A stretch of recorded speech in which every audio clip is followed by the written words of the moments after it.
Boa tarde, é um prazer imenso estar aqui com vocês hoje. Eu quero começar esse encontro fazendo o que eu faço mais regularmente e há mais tempo. Eu quero contar histórias para vocês hoje.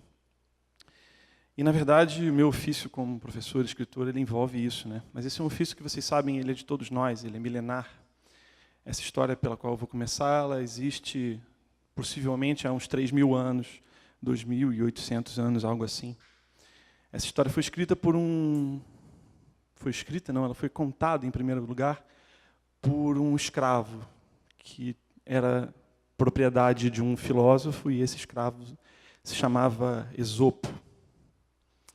Essa história atravessou os tempos da Grécia Antiga, essa história chegou à Europa, a Europa do século XVII, e foi recriada por Jean de La Fontaine, na tradução do Ferreira Goulart, que é mais ou menos assim. Tendo a cigarra cantado ao longo de todo o verão, viu-se, ao chegar o inverno, sem nenhuma provisão.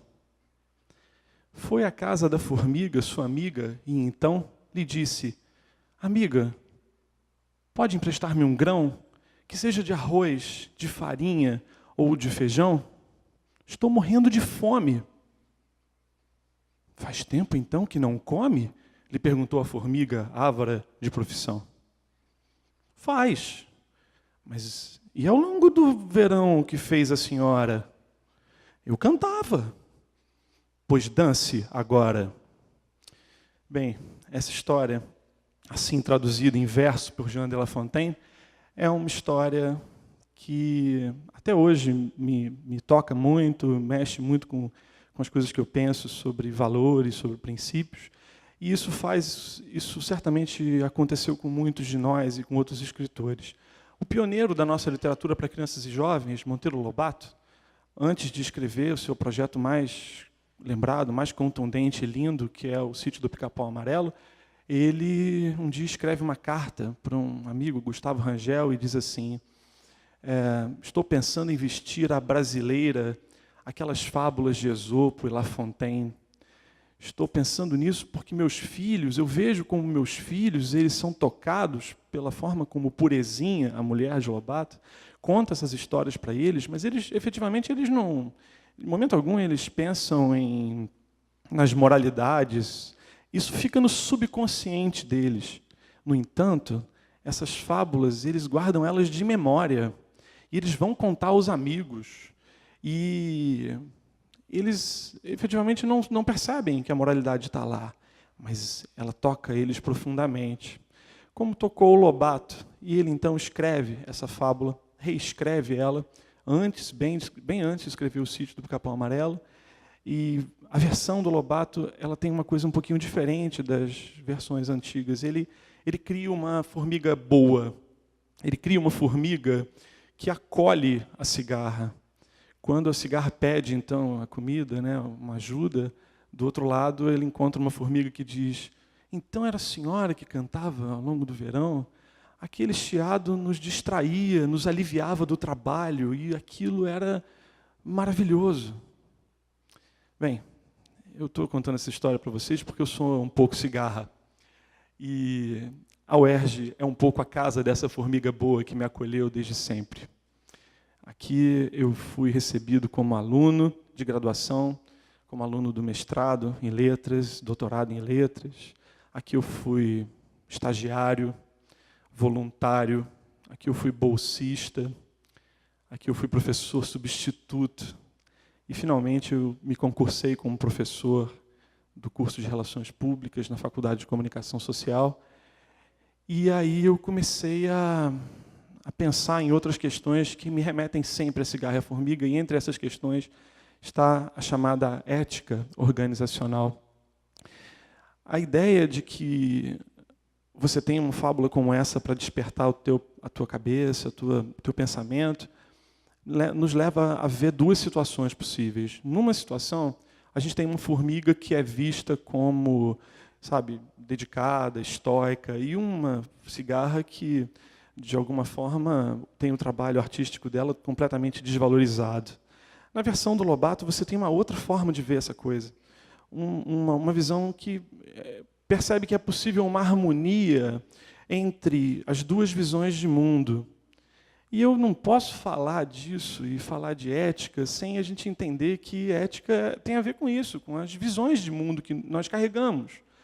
Com isso que faz com que a gente aprenda a interagir uns com os outros e a lidar com o que a gente chama de realidade continuamente.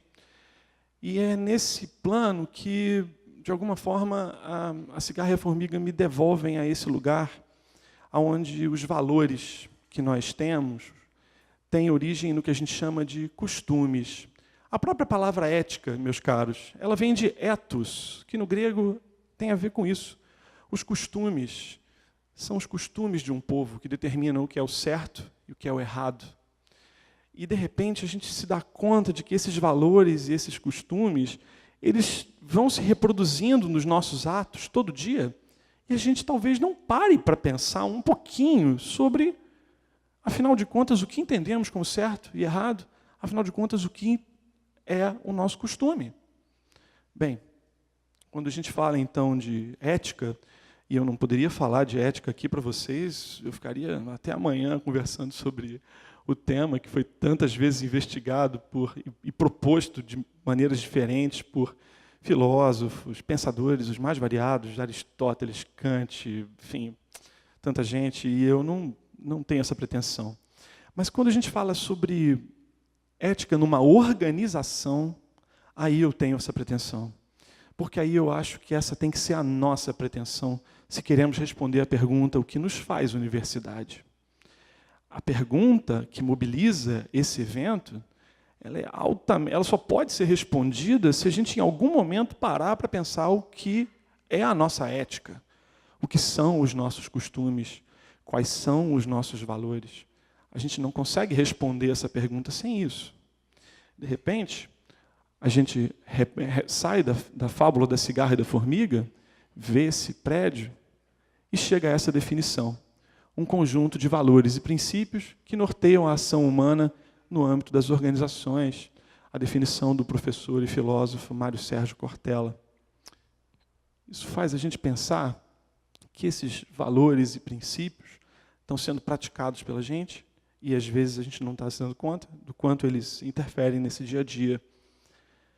É quando, então, eu penso que a ética, no plano de uma comunidade, no plano da nossa ação diária, cotidiana, ela é o tempo todo testada.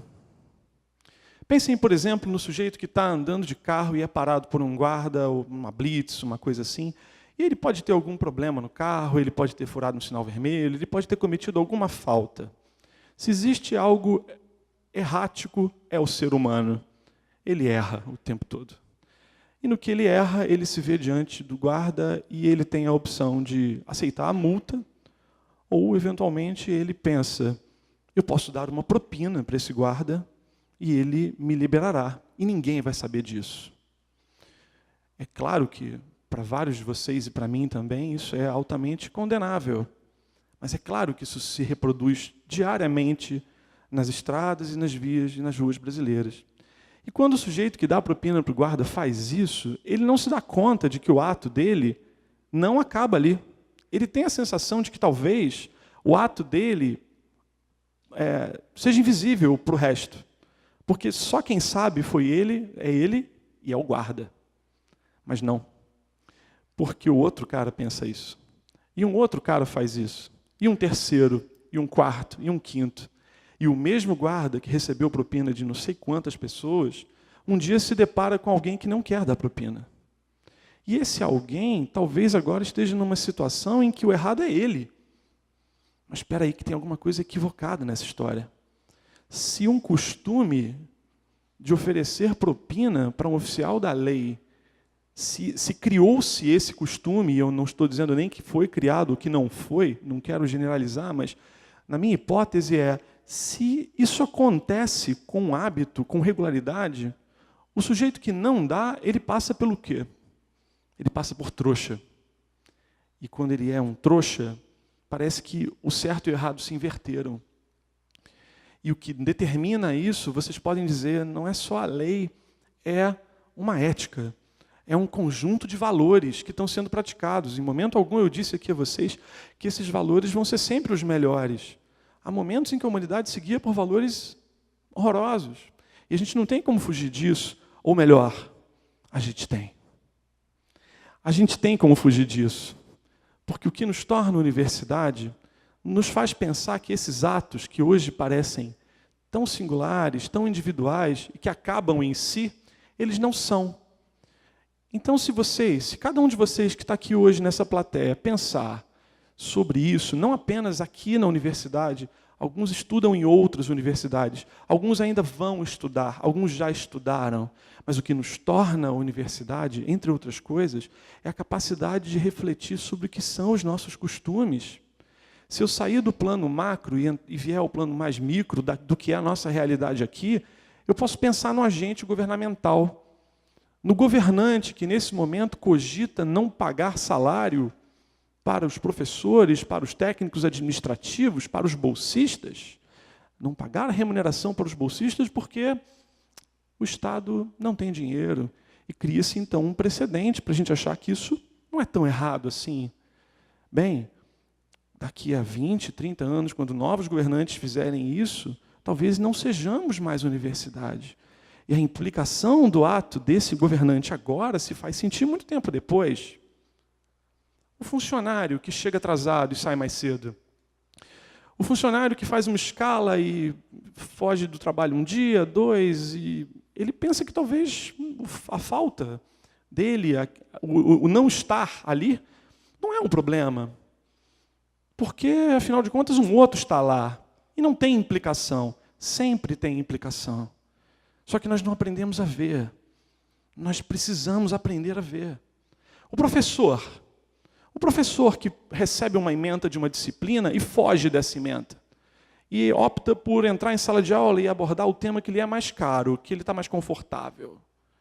Por favor, ele não percebe a implicação do seu ato na vida do outro. Todos esses atos, todas essas atitudes envolvem uma reflexão sobre ética. E, nesse caso, o aluno que copia um trabalho.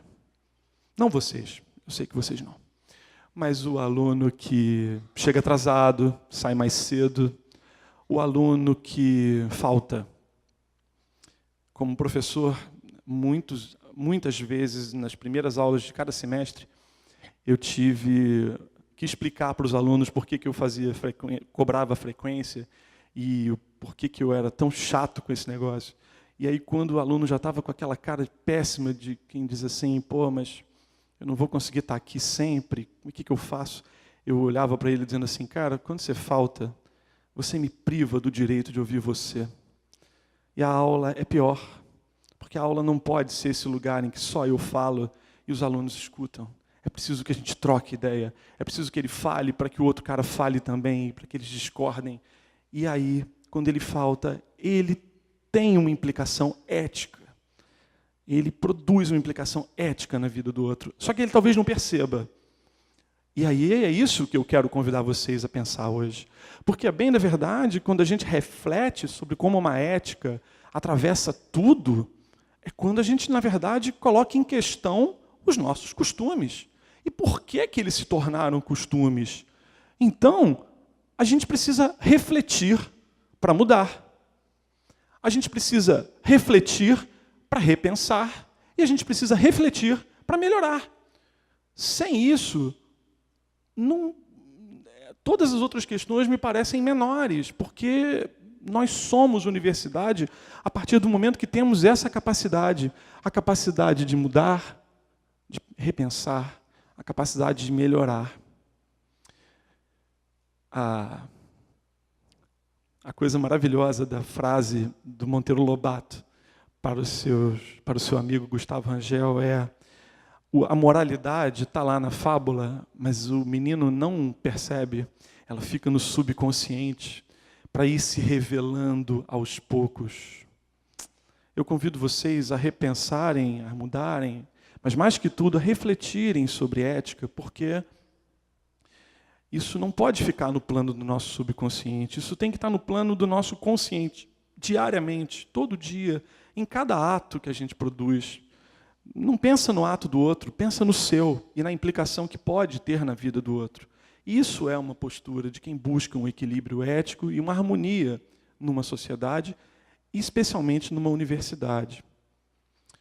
Na verdade, o que nós temos de mais bonito aqui na UERJ é uma condição cultural muito diversa. É uma condição étnica, política, social, histórica, maravilhosa. Isso, de verdade, é o que faz com que a gente tenha mais chance de sair desse lugar de não reflexão para chegar a esse outro lugar de pensar o que é a ética em relação a cada pequeno ato individual. Eu quero convidar todos vocês, então, a pensarem sobre os atos que têm no dia a dia dessa universidade, no dia a dia na vida em sociedade. E por isso eu agradeço muitíssimo a todos vocês. Obrigado, boa tarde.